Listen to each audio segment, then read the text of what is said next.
Oke, standby, kamera ready, sound ready, 3, 2, 1, action.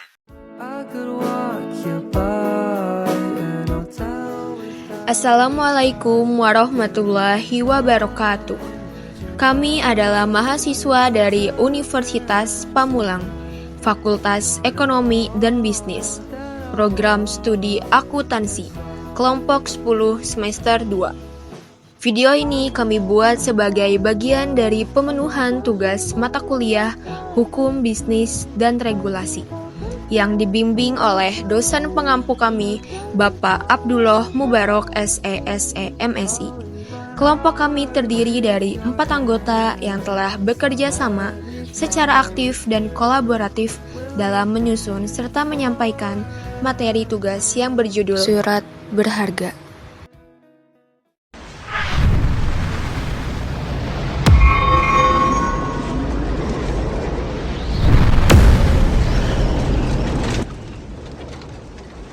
Sebelum kami memasuki pembahasan materi, izinkanlah kami terlebih dahulu memperkenalkan diri sebagai anggota kelompok 10. Yang pertama ada Bunga Nur Ashari dengan NIM 24 10 11 20 14 95. Yang kedua, saya sendiri Devina Aprilianti dengan NIM 24 10 11 20 12 97.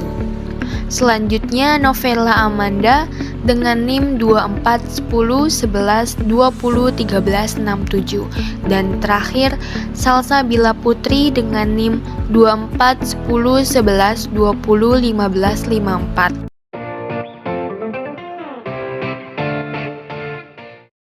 Surat berharga dikenal juga sebagai commercial paper, adalah dokumen bernilai ekonomis yang mencakup berbagai instrumen keuangan seperti pengakuan utang, wesel, saham, obligasi, sekuritas kredit, dan derivat lainnya. Dokumen ini memberikan hak kepada pemegangnya sesuai dengan yang tercantum di dalamnya. Surat berharga memiliki karakteristik yaitu bernilai uang, mudah diperdagangkan, dan berfungsi tidak hanya sebagai pengganti uang atau alat pembayaran, tetapi juga sebagai objek perdagangan.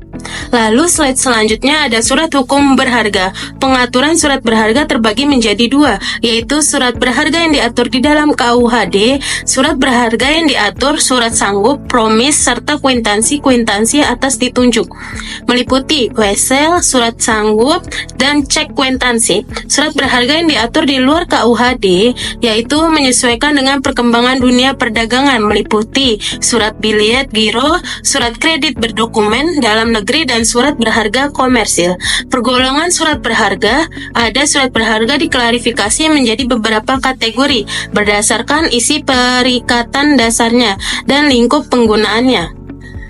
1. Berdasarkan isi perikatan dasar, bersifat kebendaannya, contoh konsumen, bersifat keanggotaan, contoh saham, bersikap tagihan utang, contohnya wesel, cek, surat SEP, promis, dan kuitansi. Yang kedua, lembaga keuangan bank, contohnya yaitu sertifikat deposit, simpan giro, cek. Pada lembaga keuangan non-bank, contohnya yaitu efek di pasar modal, interbank, dan call money. Jenis-jenis surat berharga dalam KUHD. 1. Surat wesel adalah dokumen yang berisi perintah tak bersyarat dari penerbit. Yang kedua, surat sanggup adalah surat yang berisi janji tak bersyarat dari penerbit untuk membayar sejumlah uang. Yang ketiga, cek adalah surat berharga berisi perintah kepada bank untuk membayarkan sejumlah. Luar KUHD itu ada 1. Biliet giro, surat perintah nasabah untuk memindah bukukan dana ke rekening lain. Yang kedua, commercial paper, surat berharga tanpa jaminan diterbitkan untuk memperoleh modal jangka pendek. Yang ketiga, sertifikat Bank Indonesia atau SBI. Surat berharga atas ujuk rupiah diterbitkan BI dengan sistem diskonto. Fungsi surat berharga. Surat berharga memiliki 4 fungsi utama dalam sistem keuangan. Sebagai alat pengganti uang tunai, cek dan biliet giro, instrumen pemindahan hak tagih yang dapat diperjualbelikan, sarana investasi, surat berharga negara, dan instrumen pasar keuangan yang memperkuat stabilitas sistem. Fungsi-fungsi ini menjadikan surat berharga komponen penting dalam transaksi keuangan, investasi, dan pengelolaan risiko. Dasar hukum pengikat antara penerbit dan pemegang surat berharga. Berawal dari pengikatan yang menjadi latar belakang terbitnya surat berharga, menciptakan hubungan hukum langsung antara penerbit dan pemegang. Pertama, terdapat 4 teori utama. A. Teori kreasi, B. Teori perjanjian, C. Teori kepantasan, D. Teori penunjukan.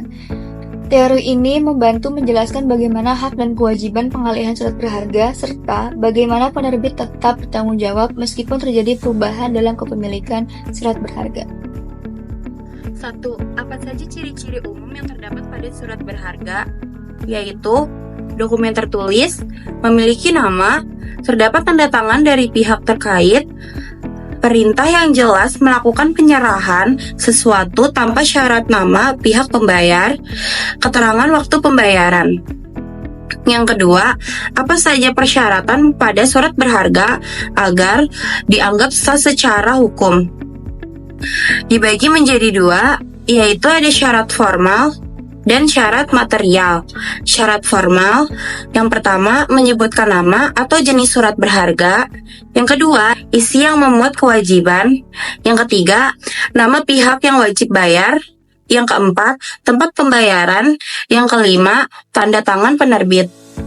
Untuk syarat material, yang pertama, perikatan dasar yang sah. Yang kedua, hak tagih. Dan yang ketiga, kemudahan alt. 3. Apa fungsi utama dari surat berharga dalam transaksi bisnis? Yaitu membawa hak yang berhak menukarkannya tanpa memerlukan pembuktian lebih lanjut. Yang kedua, alat pemindahan hak tagih kepada pihak lain. Yang ketiga, surat bukti hak tagih yang memberikan legitimasi kepada pemegangnya untuk menuntun sejumlah uang. Yang keempat, ada instrumen investasi. Yang kelima, ada pengumpulan modal. Yang keempat, apa definisi surat berharga menurut hukum? Menurut hukum, surat berharga didefinisikan sebagai surat yang diterbitkan oleh pihak tertentu untuk memenuhi kewajiban pembayaran sejumlah uang. Yang kelima, apa fungsi utama dari surat berharga dalam transaksi bisnis? Sebagai alat pembayaran sah, pembawa hak, instrumen investasi, bukti hak tagih, dan memudahkan pemindahan hak tagih.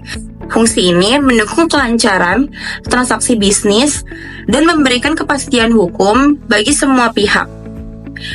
Yang keenam, apa yang dimaksud dengan surat berharga sebagai surat legitimasi? Berarti surat tersebut melegitimasi pemegangnya sebagai pemilik. Pemegang surat berharga dianggap sebagai orang yang berhak atas suatu surat tersebut. Jelaskan pengertian surat berharga menurut KUHD. Jawabannya, menurut KUHD, surat berharga adalah surat yang oleh penerbitnya sengaja diterbitkan sebagai pelaksanaan pemenuhan suatu prestasi yang berupa pembayaran sejumlah uang. Namun, surat itu tidak digunakan sebagai alat pembayaran tunai. Selanjutnya, jelaskan pengertian commercial paper menurut Rahmadi Usman. Menurut Rahmadi Usman, commercial paper adalah surat berharga tanpa jaminan jangka pendek yang diterbitkan oleh perusahaan besar untuk memperoleh dana jangka pendek dan dijual kepada investor di pasar uang. Jelaskan perbedaan antara teori perjanjian dan teori penunjukan. Untuk teori perjanjian, bahwa surat berharga mengikat penerbitnya karena penerbit membuat perjanjian dengan pihak pemegang surat berharga tersebut untuk membayar. Sedangkan teori penunjukan bahwa pemegang surat berharga menunjukkan surat tersebut kepada penerbit untuk mendapatkan pembayarannya. Selanjutnya, sebutkan macam-macam teori dasar hukum. Yang pertama ada teori kreasi, yang kedua teori kepatutan, yang ketiga teori perjanjian, dan juga teori penunjukan. Dari penjelasan tadi dapat diambil kesimpulan, surat berharga berfungsi sebagai alat pembayaran yang praktis dalam transaksi bisnis. Selain itu, surat ini juga mempermudah proses pemindahan hak tagih dan memberikan kepastian hukum bagi para pihak yang terlibat dalam transaksi. Dalam praktiknya, surat berharga mendukung kelancaran arus kas dan transaksi di pasar uang.